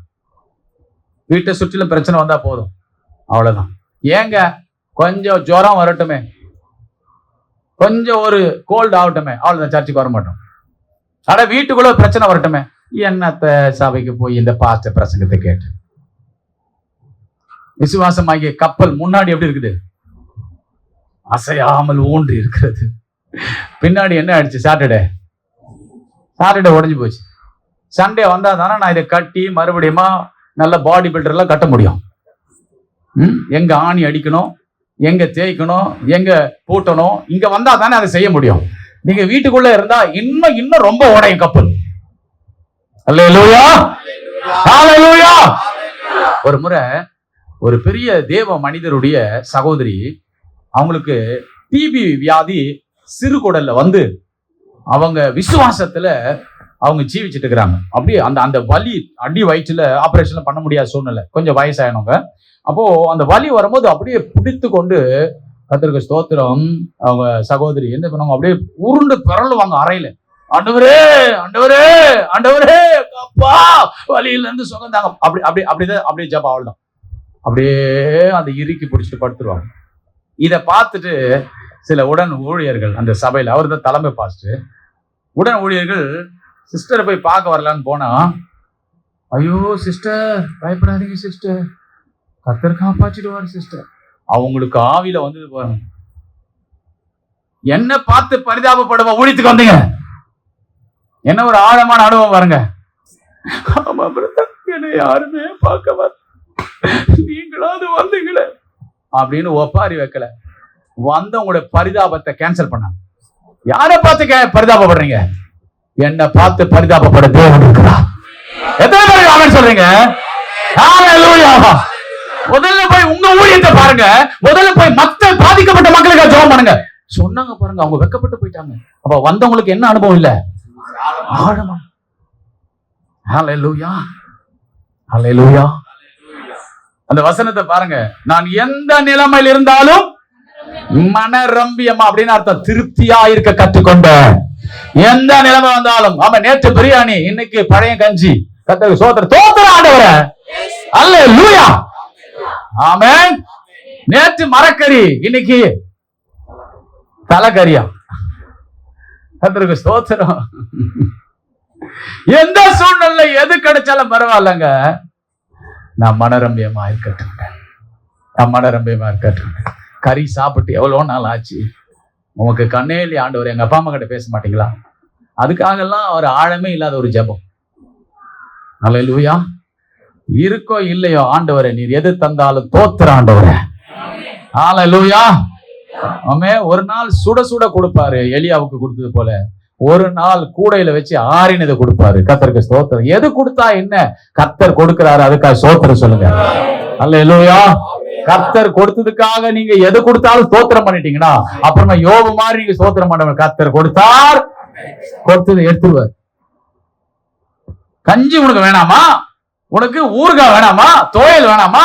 அப்ப கொடு. நான் இல்லாதவங்களுக்கு நான் யாருக்கோ கொடுத்துறேன்னு அந்த ஆகாரத்தை அங்க கொடுத்துருவேன். அப்புறம் அது கூட இல்லாம கர்த்தருக்கு ஸ்தோத்திரம், நாளைய தினம் உன்னுடையவர்களுக்காக கவலைப்படும். ஆமென். அது தன்னுடையவர்களுக்காக கவலைப்படுறது என்ன அர்த்தம்? உங்களுடையவர்களுக்காக அது கவலைப்படுறது அர்த்தம். நீங்க தான் நாளை தினத்துக்காக கவலைப்படுறீங்க. கர்த்தருக்கு மகிமை உண்டாகும். மனரம்பியமா இருக்க கற்றுக்கொண்டேன். எப்படிப்பா மனரம்பியமா இருக்க கற்றுக்கொண்டேன் சொல்றாரு பாருங்க. நம்பர் 1 எல்லாரும் சொல்லுங்க பார்க்கலாம். 12ஆம் வசனம். ஆழ்ந்திருக்கவும் எனக்கு தெரியும். எல்லாரும் சொல்லுங்க பார்க்கலாம். நீங்க சொல்றது எப்படி தெரியும்? ஆமா, எங்களுக்கு எல்லாம் தெரியும் அப்படின்ற மாதிரி இருக்கு. அது வேண்டாம். எப்படி சொன்ன? நல்லா போல்டா சொல்லுங்க பார்க்கலாம். சொல்லுங்க பார்க்கலாம். வாழ்ந்திருக்கவும் எனக்கு தெரியும். வாழ்ந்திருக்கவும் எனக்கு தெரியும். எவ்விடத்திலும் எல்லாவற்றிலும் திருப்தியா இருக்கவும், பட்டினியா இருக்கவும், பரிபூரணமடையவும், குறைவுபடவும், போதிக்கப்பட்ட கையை தட்டி ஹல்லேலூயா சொல்லுங்க பார்க்கலாம். ஹல்லேலூயா, ஹல்லேலூயா. ஆண்டவருக்கு மகிமை ஸ்தோத்திரம் உண்டாவதாக. ஆமென் சொல்ல மாட்டேங்கிறீங்களா? இரண்டாவது ஒரு அனுபவம் அப்போஸ்தலனாகிய பவுலுக்கு. எல்லாரும் பிலிப்பியர் நிருபம் எடுத்துங்க. 3ஆம் அதிகாரம் 7:11 வாசிங்க. 7:11. ஆகிலும் எனக்கு லாபமா இருந்தவைகள் எவைகளோ அவைகளை கிறிஸ்துவுக்காக நஷ்டம் என்று எண்ணினேன். நஷ்டம் என்று எண்ணிக்கொண்டிருக்கிறேன். வாசிங்க. அவருக்காக எல்லாவற்றையும் நஷ்டம் என்று விட்டேன். நஷ்டம் என்று விட்டேன். குப்பையமாக எண்ணுகிறேன். குப்பையமாக எண்ணுகிறேன். இது ஒரு ஆவிக்குரிய ஆழமான அனுபவம். பவுல் கிட்டத்தட்ட அந்த நாட்கள் 6 கோடி சொத்துக்கு அதிபதியானவர். 2 கப்பல் அவருக்கு இருந்தது. தமஸ்கு அந்த தர்ஷீஷின் துறைமுகத்துல. கர்த்தருக்கு ஸ்தோத்திரம். அவங்க அப்பா ஒரு பெரிய தோல் பிசினஸ் பண்றவர். அவர் தோல் கூடாரங்களை அமைக்கக்கூடிய ஒரு ஒரு ஒரு ஒரு சிவில் கன்ஸ்ட்ரக்ஷன் என்ஜினியர் போல ஒரு கூடாரங்களை அமைக்கக்கூடிய ஒரு கிருபை பெற்றவர். அதனாலதான் ஆக்கில்லா பிரிஸ்கில்லால கூட கூடார தொழில் அவர் செய்தார். அழகா நேர்த்தியாய் அழகா செய்கிறவர். கர்த்தருக்கு ஸ்தோத்திரம். அப்படியேப்பட்ட ஒரு தொழில் நிபுணர், ஒரு நல்ல படித்து தேறினவர். அப்போஸ்தலனாகிய பவுல் 13 வருடங்கள் படித்தவர். சட்டங்களை, லாவை படித்தவர், வேதத்தை படித்தவர், உலகத்தை படித்தவர். சர்வதேச அந்த கலாசாலையில, ஆமென், அந்த குளோபல் யூனிவர்சிட்டி சொல்லுவாங்க பாருங்க, கமாலியல் பாதத்துல, அந்த யூனிவர்சிட்டியில படிச்சவர். உலகத்திலே யாரும் படிக்காத ஒரு படிப்பு அப்போஸ்தலனாகிய பவுல் படிச்சார். அவர் எங்க உட்கார்ந்து இருந்தார் தெரியுமா? அவர் சொல்றாரு, எல்லாவற்றையும் என் இயேசு கிறிஸ்துவுக்கென்று நான் நஷ்டமும் குப்பையும் அறியேன். அல்லேலூயா, அல்லேலூயா. அவர் இழப்பை ஒருபோதுமே இழப்பாக பார்த்ததே இல்லை. அது இழப்ப ஆதாயமாகவே பார்த்தான். நான் யாருக்காக இழந்தேன்? கிறிஸ்துவுக்காக இழந்தவர்கள் எவரும் தரித்திரரானதே இல்லை. ஹல்லேலூயா. ஒரு கலசம் தண்ணீர் கொடுத்தால் பலன் தருகிறவர். நீ எல்லாவற்றையும் வாழ்க்கையில தொலைத்துட்டு வந்துட்டு கர்த்தருக்காக வந்திருக்கிறிய, கர்த்தரோட கைவிடுவாரா? உங்க வாழ்க்கையில எல்லாவற்றையும் விட்டுட்டு வந்திருக்கீங்களே, கிறிஸ்து இயேசுவின் அறிகிற அறிவின் மேன்மைக்காக எல்லாவற்றையும் நீ விட்டு விட்டு கூடாரத்துல உட்கார்ந்து இருக்கிறீங்களே, கர்த்தருக்காக வாழுறீங்களே, எல்லா மேன்மையை ஒதுக்கி விட்டு. அல்லேலூயா. கர்த்தருக்கு ஸ்தோத்திரம். ஒரு கலசம் தண்ணிக்கே பலன் தருவார். ஆனால் உங்க வாழ்க்கையில எல்லா மேன்மையும் ஒதுக்கி வைத்து விட்டு என் இயேசுவை அறிகிற அறிவின் மேன்மைக்காக குப்பையும் நஷ்டமில்லை. எதுங்க குப்பன்றாரு? எது குப்பன்றாரு? 2ல இருந்து 4ல இருந்து பாருங்க. மாம்சத்தின் மேல் நம்பிக்கை வைக்க வேண்டுமானால் நானும் நம்பிக்கை வைக்கலாம். வேறு ஒருவன் மாம்சத்தின் மேல் நம்பிக்கையா இருக்க நினைத்தால் நான் அதிகமாய் அப்படி செய்யலாம். பக்தி நான் 8ஆம் நாளில் பாருங்க. அப்படியான என்ன அர்த்தம்? அவர் யார் தெரியுமா? யூத குடியுரிமை பெற்றவர், 2 குடியுரிமை பெற்றவர், உலகம் முழுவதும் ஆட்சி செய்த ரோமருடைய குடியுரிமை பெற்றவர், யூத குடியுரிமை பெற்றவர். கர்த்தருக்கு ஸ்தோத்திரம். அடுத்தது பாருங்க. இஸ்ரவேல் வம்சத்தான், பென்யமின் கோத்திரத்தான், எபிரேயில் பிறந்த, அடிக்கிட்ட பராத்திரங்கள் மேன்மையை, எபிரேயில் பிறந்த எபிரேயன், நியாயப்பிரமாணத்தின்படி பரிசேயன், பக்தி வைராத்தின்படி சபையை துன்பப்படுத்தினவன். Praise the Lord. இன்னைக்கு சபையை துன்பப்படுத்தினா உங்களுக்கு வட இந்தியாவுல 18 லட்சம் 20 லட்சம் உங்களுக்கு பரிசு கிடைக்கும். இன்னைக்கு அந்த ஆட்சியில. அல்லேலூயா. அப்ப யூதர்களுடைய அந்த நாட்களில, ரோமருடைய அந்த ஆட்சியில, கர்த்தருக்கு ஸ்தோத்திரம், சபையை துன்பப்படுத்தும் போது பவுலுக்கு சில அதிகாரங்கள் கிடைத்தது, சில உயர்வு கிடைத்தது, சில மேன்மை கிடைத்தது. அதையெல்லாம் அவர் சொல்றாரு. பக்தி வைராத்தின்படி சபையை துன்பப்படுத்தினவன், நியாய பிரமாணத்துக்குரிய நீதியின்படி குற்றம் சாட்டப்படாதவன் ஆகிலும் எனக்கு மேல சொன்ன அந்த லிஸ்ட் எல்லாம் எனக்கு லாபமா இருந்தது. அரசியல் செல்வாக்கு, ஆவிக்குரிய செல்வாக்கு, வியாபாரிகளுடைய செல்வாக்கு, எல்லா விதமான தேசத்தின் செல்வாக்கு, எல்லா செல்வாக்கும் பெற்ற மனிதன் சொல்றான், எனக்கு லாபமா இருந்ததெல்லாம் கிறிஸ்து இயேசுவுக்கு என்று நான் நஷ்டம் என்று எண்ணினேன். அல்லேலூயா. அடுத்து சொல்றாரு, அவருக்காக எல்லாவற்றையும் நான் என்ன விட்டுட்டேன்? நஷ்டம் என்று விட்டேன். அல்லேலூயா. குப்பையுமாக எண்ணுகிறேன். கர்த்தருக்கு ஸ்தோத்திரம். என்ன சொல்றாருன்னா, எனக்கு தந்த எல்லா விதமான லாபங்களை காலுக்கு கீழே வச்சுட்டேன். என்னுடைய ஆதாயமே இயேசு கிறிஸ்து. என்ன ஒரு ஆழமான ஆவிக்குரிய அனுபவம். இந்த அனுபவத்தை நீங்க சகை கிட்ட பார்க்கலாம். நான் யாரிடத்தில் அது அநியாயமாய் வாங்கினது உண்டானால், ஆமென், அவன் என்னுடைய ஆஸ்தியில் பாதி யாருக்கு கொடுத்துறேன்? ஏற்கனவே பாதி கொடுத்தாச்சு, இன்னும் பாதி இருக்குது. இந்த பாதி யாருக்கு கொடுத்துறான்? அப்ப இங்க இப்ப என்னப்பா இருக்குது? 0 இருக்குது. இல்ல, அவன் சொல்றான் 0 இல்லங்க, பக்கத்துல இயேசு இருக்கிறாரு. நான் பரிபூர்ணம் உள்ளவன். ஆமென் சொல்ல மாட்டேங்கிறீங்களே. நான் ஒன்றுமே இல்லாதவன் நீங்க நினைக்கிறீங்களா? என்னோட கூட பரிபூர்ணமான தேவனுக்கு நீங்க சொல்லணும். இதாங்க ஆழமான அனுபவம். எனக்கு லாபமானதெல்லாம் என் இயேசுவின் காலடியில் வச்சுட்டேன். ஆமென். என் இயேசு என் தலையாய கிரீடமாக இருக்கிறான், என் தலையா இருக்கிறான். அப்ப இயேசு உங்களுக்கு தலையா இருப்பார். ஆனா மற்றதெல்லாம் காலுக்கு அடியில வைங்க. இயேசு உங்க தலைமைத்துவத்துல தலையா வைங்க. அப்ப ஆண்டவர் உங்களை இழந்ததுக்கு சரியா உங்களை மேம்படுத்துவார். எதுங்க ஆழமான அனுபவம்? எது ஆழமான அனுபவம்? இழந்ததை வச்சு பாட்டு பாடுவது இல்ல. நான் இழந்ததெல்லாம் கர்த்தருக்கு ஆதாயம். ஆதாயம். எத்தனை பேர் ஆமென் சொல்றீங்க? ஹல்லேலூயா. இன்னொரு வசனத்தை மட்டும் வாசி நான் முடிக்கிறேன். எல்லாரும் அப்போஸ்தலர் 13ஆம் அதிகாரத்துக்கு வாங்க. அப்போஸ்தலர் 13ஆம் அதிகாரம் 1-2 வசனத்தை வாசிங்க.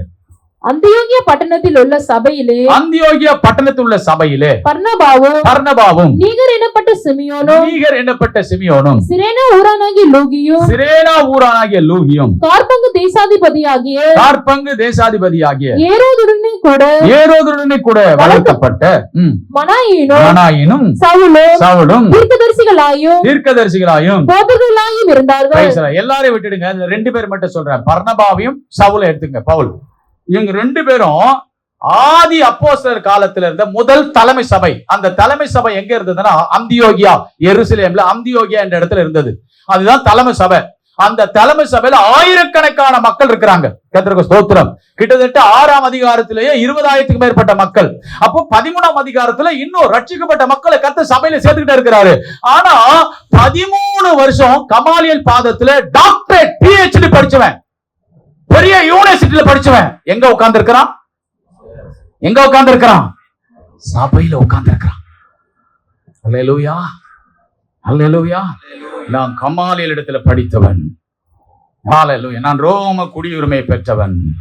நான் பரிசேயன். ஹalleluya. நான் யார் என்று தெரியுமா என்று கொக்கரிக்கவில்லை. அவன் அப்போஸ்தலர்கள் யாரு? சாதாரண மீன் பிடிக்கிற பாஸ்டரா மாறிட்டாரு. மீன் பிடிக்கிறவர் யாரா மாறிட்டாரு? அந்த பாஸ்டர் மீன் பிடிக்கிற ஒரு பேதுரு இப்ப பாஸ்டர் பேதுருவா மாறிட்டாரு. இந்த யூனிவர்சிட்டியில படிச்சவரு, இந்த டாக்டரேட் பட்டம் பெற்றவர் எல்லாம் இப்ப பேதுருக்கு கீழே உட்கார வச்சுக்கிறார். எதுக்காக? ஆழமான அனுபவத்தை கற்றுத்தர. ஹalleluya. நிறை குடம் எப்பொழுதுமே ததும்பவே ததும்பாது. அரை குடம் தான் எப்போதும் ஆடிக்கிட்டே இருக்கும், ஆடிக்கிட்டே இருக்கும். ஒருத்தர் ஆழத்துல போயிட்டாங்கன்னா அவங்க தலை வரைக்கும் தெரியவே தெரியாது. தெரியுங்களா? நீங்க ஆழத்துல போய் முழுகிட்டீங்க. அதனாலதான் எசேக்கியேல கர்த்தர் சொன்னாரு, இன்னும் 1000 முழம், இன்னும் 1000 முழம், இன்னும் 1000 முழம், இன்னும் 1000 முழம் கர்த்தர் கொண்டு போயிட்டாரு. கர்த்தருக்கு ஸ்தோத்திரம். கடைசிய அவன் ஆளே காணாம போயிட்டான். உங்களுக்கு ஒண்ணு தெரியுமா? ஆதாம் ஏனோக்கு தேவனோடு சஞ்சரித்து கொண்டிருக்கிற வேளையில திடீர்னு ஒரு நாள் என்ன ஆயிட்டான்? எல்லாரும் சொல்லுங்க, காணாம போயிட்டான். நாம இன்னும் எல்லாருக்கும் காண்றோமே. ஆழமான அனுபவத்துல ஜீவியத்துல போக போக நான் என்கிற ஆதங்கம் காணாமல் போக வேண்டும். நான் என்ற ஆமென் ஆளுகை நம்ம விட்டு காணாமல் போகணும். நான் நான் நான் என்று சொல்லுவது நம்ம விட்டு காணாமல் போகணும். அப்பதான் நீங்க ஆவிக்குரிய ஆழமான அனுபவத்தில் இருக்குன்னு அர்த்தம். எது வந்தாலும் நீங்க சொல்லணும், கர்த்தருங்க, கர்த்தருங்க, கர்த்தருக்கு சோத்துருங்க, கர்த்தர் கொடுத்தாருங்க, கர்த்தர் நடத்தினாருங்க, கர்த்தர் கூட இருந்தாருங்க. கர்த்தர் இல்லைன்னா நடக்காதுங்க. நான் செஞ்சேன், நான் ஜெபிச்சேன், நான் இருந்தேன், நான் இல்லைன்னா நடக்காது. நான் கூட இருந்தேன், நான் தான் உதவி செஞ்சேன், நான் என்கிற பெருமை இருந்தா நீங்க ஆண்டவரோடு சஞ்சரிக்கவே முடியாது. எந்த இடத்துலயுமே சொல்லணும், நான் அல்ல, கிறிஸ்துவே, கிறிஸ்துவே. சொல்லுங்க, கிறிஸ்துவே. என்னால எப்படிங்க பிழைக்க முடியும்? கிறிஸ்து தாங்க என்னை பிழைக்க வைக்கிறாரு. அப்படியான எல்லா இடத்துல நம்ம யாரை மகிமைப்படுத்தணும்? என் ஆண்டவரை மகிமைப்படுத்தணும். அந்த இடத்துல அவ்வளவு திரளான கூட்டத்தின் மத்தியில ஸ்தேவான் எவ்வளவு பெரிய படிப்பாளி தெரியுமா உங்களுக்கு? 29 வயதுல அவர் ரத்த சாட்சியம் மரிச்சான். ஸ்தேவான் 29 வயது. நீங்க நெட்ல சர்ச் பண்ணி பாருங்க, கூகுள்ல போய் 29. எவ்வளவு ஆசா பாசங்கள் இருக்கும், எவ்வளவு பெரிய உலகத்தை அனுபவிக்க வேண்டிய வயசு. ஆலயத்துக்குள்ள சபைக்குள்ள உட்கார்ந்து கிடந்தாங்க, சபைக்குள்ள உட்கார்ந்து கிடந்தான். அவ்வளவு பெரிய எபிக்கூக்கர், அப்புறம் ஸ்தோயிக்கர், இவங்க லாங்குவேஜ் படிச்சவன், கிரேக் லாங்குவேஜ் தெரிஞ்சவன், பலவிதமான மொழிகளை கற்று தேர்ந்தவன். அவங்க உட்கார்ந்து இருக்கிறாங்க, ஆலயத்துல உட்கார்ந்து இருக்கிறான். ஒரு நாள் ஆவியானவர் 7 பேர்ல ஒருவராக தேவாரை கத்தை எழுப்பினார். சபையில நிர்வாக கமிட்டியில அவனை ஒரு ஆளை கத்த நுழைச்சாரு. நீ உட்கார்ந்து இரு. நீ ஆழமான அனுபவத்தை வெளிப்படுத்த வேண்டுமானால் உன்னை சபையில எல்லாரும் தேடணும். எங்க ஸ்தேவான காணும், எங்க ஸ்தேவான காணும், எங்க பவுல காணும். இங்க இல்லாத பேரை சொன்னாதான் நல்லா இருக்கும். எல்லாரும் தேடுறாங்க. அப்படி யாரும் இருக்கிறாங்களா? இங்க யாரும் இல்ல. கர்த்தருக்கு ஸ்தோத்திரம். ஸ்தேவான தேடுறாங்க. எங்கடா ஸ்தேவான் சொல்றாரு பவுல், எங்கடா அப்போஸ்தலர் பேதுரு? தேவான் தேவான் ஒரு ஆள். நிர்வாக கமிட்டி 7 பேர்ல இருக்கிற நிர்வாக கமிட்டி, போர்டு கமிட்டியில ஸ்தேவான உள்ள கொண்டு வராங்க. யார உள்ள கொண்டு வந்தாங்க? தன்னை எந்த இடத்துலயும் ஸ்தேவான். அங்கதான் முதல் அந்த கமிட்டி பேர் அனௌன்ஸ் பண்றாங்க பாருங்க. அங்கதான் பைபிள்ல ஸ்தேவானே வெளியே வராரு. ஆனா ஆதியில எழுப்புதல் வந்த போது ஸ்தேவான் சபைக்குள்ள உள்ள வந்துட்டாரு. உங்களை இங்க இருக்கிற எல்லா மக்களும் தேடணுங்க. அந்த அளவுக்கு நீங்க கூட்டத்துல மறைஞ்சிருக்கணும். உங்களுடைய திறமைகள் மறைஞ்சிருக்கணும். மறைந்திருக்கிற திறமைகளை, தாளந்துகளை, கிருபைகளை தான் கர்த்தர் வெளியே கொண்டு வருவா. வெளியே காண்பிக்கிற எல்லாவற்றையும் கர்த்தர் உள்ளே அடைத்து விடுவா. நீங்களாகவே காண்பிக்காதீங்க, கூட்டத்துல மறைஞ்சிருங்க. கர்த்தர் ஒரு நாள் உங்களை வெளியே கொண்டு வருவா. அல்லேலூயா, அல்லேலூயா. கவனிங்க பிரியமானவர்களே, அந்த பெதஸ்தா குளத்தண்டையில எத்தனையோ பேர் இருந்தாங்க. ஏன் ஆண்டவராகிய கர்த்தர் நம்முடைய இயேசு கிறிஸ்து பெதஸ்தா குளத்துல 38 வருஷம் பலவீனமாய் வியாதியா இருந்தவனை மட்டும் சுகமாக்கணும். அங்க எவ்வளவு பேர் நம்ம ஆண்டவர் என்னங்க பாரபட்சம் உள்ளவரா? அவ்வளவு ஜனங்க இருந்தாங்களே. கை கால் சோம்பி போனவர்கள், வியாதி உள்ளவர்கள், பலவிதமான பிரச்சனை இருந்தவங்க 5 மண்டபத்தில் இருக்கிறாங்களே. அந்த மண்டபத்தில் ஏங்க 38 வருஷம் பலவீனப்பட்ட வியாதி கொண்ட மனுஷன் மட்டும் கர்த்தர் சுகமாக்கணும்? பெதஸ்தாவுக்கும் எஸ்தருக்கும் ஒரு பெரிய கனெக்ஷன் இருக்கு. பெதஸ்தான என்ன அர்த்தம்? பெதஸ்தான என்ன அர்த்தம்? அத்தாஷா. பெதஸ்தாவனுடைய எபிரேய மொழியினுடைய வார்த்தை பேர் என்னன்னா அத்தாஷா. எஸ்தருடைய ஒரிஜினல் பேர் என்னன்னா அத்தாஷா.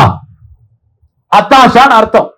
அதாவது எஸ்தர் ராஜாத்தியா இருக்கும் பொழுது அந்த நாட்கள்ல யூதர்கள் பயங்கரமா பாதிக்கப்பட்டு அழிக்கப்பட போறாங்க. அந்த பூர் என்கிற சீட்டை ஆமான் போட்டுட்டான். பூரிம் என்கிறதான காரியத்தை எஸ்தர் மூலமாக எஸ்தருடைய ஜபத்தை கேட்டு உபவாசத்தை கேட்டு கர்த்தர் ராஜாவிடத்துல பேசி யூதர்களுக்கு விடுதலை கொடுத்தாங்க. கர்த்தருக்கு ஸ்தோத்திரம். அந்த விடுதலை கொடுக்கப்பட்டதான கர்த்தருக்கு மகிமை உண்டாகட்டும். அந்த ஆண்டுல கர்த்தருக்கு ஸ்தோத்திரம். அதற்கு பிறகு இதை எப்போதுமே மனதில் வைத்திருக்க வேண்டும். இது எப்போதுமே யூதர்கள் மறக்க கூடாது. இதை பண்டிகையா கொண்டாடணும்னு சொல்லிட்டு அந்த பூரிம் பண்டிகையை எஸ்தர் நாட்கள்ல நடந்தபடினாலே எஸ்தரை ஞாபகமா வைத்து அந்த பண்டிகையை கொண்டாடத்தான் அத்தாஷா என்று சொல்லக்கூடிய பெயரில் பெதஸ்தா. பெதஸ்தானா அத்தாஷான்னு அர்த்தம். அல்லேலூயா. நீங்க வேணும்னா நீங்க சகரியா 2:8 வாசிங்க. சீக்கிரம் சகரியா 2:8 வாசிங்க. சகரியாவின் புஸ்தகம் 2ஆம் அதிகாரம் 8வது வசனத்தை வாசிங்க. எடுத்துட்டீங்களா? பிற்பாடு மகிமை உண்டாகும் என்று சகரியா 1:8 2:8 பாருங்க. மிருது செடிக்குள்ள ஒரு இன்று ராத்திரி சிவப்பு குதிரையின் மேல் ஏறி இருந்த ஒரு புருஷனை கண்டு அவர் பள்ளத்தாக்கில் இருக்கிற, நல்லா கவனிங்க, அவர் பள்ளத்தாக்கில் இருக்கிற மிருது செடிகளுக்குள்ளே நின்றார். அப்படியே நிறுத்துங்க. அந்த மிருது செடி என்கிற அந்த வார்த்தையினுடைய எபிரேய பொருள் அர்த்தம் என்ன? எபிரேயனுடைய பெயர் என்னன்னா மிருது செடின்னு தமிழ்ல சொல்லப்பட்டிருக்கிறது. எபிரேய மொழியில அத்தாஷா ட்ரீ அப்படின்னு அர்த்தம். அத்தாஷா மிருது செடினா அத்தாஷானா யாரு சொல்லுங்க, சத்தமா சொல்லுங்க. எஸ்தர் என்பது பெர்சியா தேசத்தில் வைக்கப்பட்ட பேரு. எஸ்தர் என்றால் இஸ்தார் என்ற தெய்வத்துடைய பெயர். அது ஒரு பெர்சியா தேசத்துல ஒரு கடவுளுடைய பெயர். கர்த்தருக்கு ஸ்தோத்திரம். இப்போ இந்த மிருது செடி என்பது அத்தாஷா என்ற எபிரேய மொழியினுடைய அர்த்தம். அப்ப அத்தாஷானா யாரு? எஸ்தர். அப்ப மிருது செடிக்கு உள்ள யார் இருக்கிறது? அப்ப எஸ்தர் புஸ்தகத்துல தேவனை பார்க்க முடியாது, கர்த்தரை பார்க்க முடியாது, ஆண்டவருடைய கிரியை பார்க்க முடியாது. ஆனா யாருக்குள்ள இருந்தார்? மிருது செடிக்குள்ள தேவன் இருந்தது போல எஸ்தருக்குள்ள தேவன் இருந்தார்.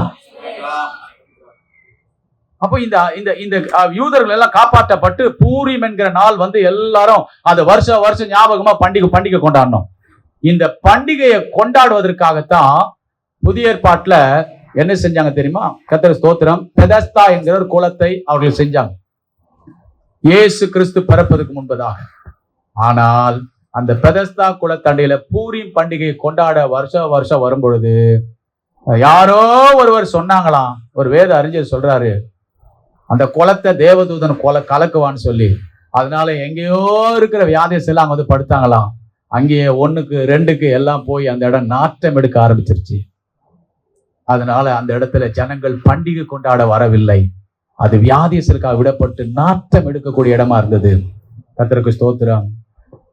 ஆண்டவராகிய இயேசு கிறிஸ்து அந்த இடத்துக்கு போகும்போது எஸ்தரை கொண்டு யூதர்களை விடுதலை ஆக்கின ஆண்டு 38 வருடங்கள். அந்த 38 வருடமாய் எதை கொண்டாடலையா? பண்டிகை கொண்டாடல. அதனால்தான் அதை திரும்ப ஞாபகப்படுத்த அந்த 38வது வருஷத்துல இருக்கிறவனை கர்த்தர் சுகமாக்கி அதை ஞாபகப்படுத்தினார். அதற்காகத்தான் அவன் ஒருவனை மட்டும் கர்த்தர் சுகமாக்கினார். நம்ம ஆண்டவர் ஒருபோதும் பாரபட்சம் பார்க்கிறவர் அல்ல. ஞாபகப்படுத்துவதற்காக அவர்கள் மறுபடியும் அந்த பூரிம் பண்டிகை கொண்டாட வேண்டும் என்பதற்காக ஆண்டவர் கர்த்தர் சொல்லிக் கொடுத்தார். இருக்கிற இடத்துல எல்லாரும் நம்ம எழுதி நின்று